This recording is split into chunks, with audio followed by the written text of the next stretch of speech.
alikaribia kupoteza muujiza wake.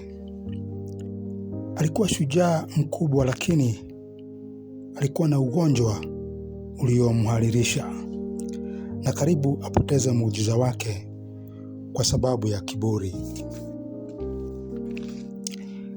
Naaman alikuwa mtu mashuhuri.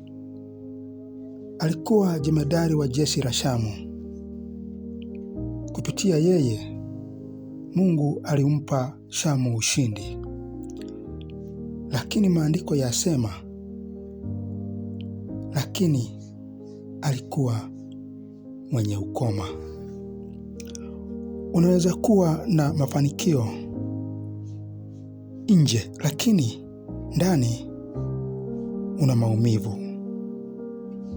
Msichana mdogo mtumwa ndiye aliyetoa suluhisho.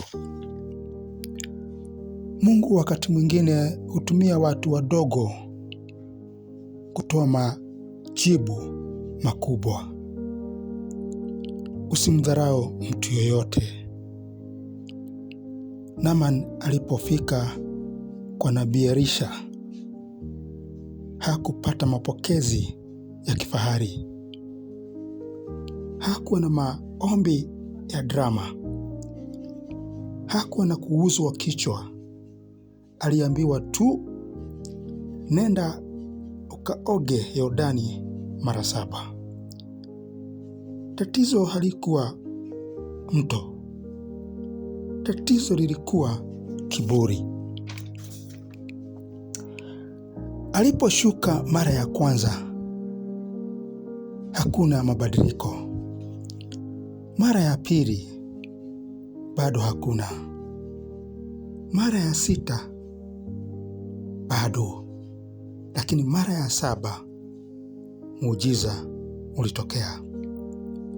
Wakati mwingine muujiza hauji mara ya kwanza, lakini ukitii mpaka mwisho, utaona utukufu wa Mungu.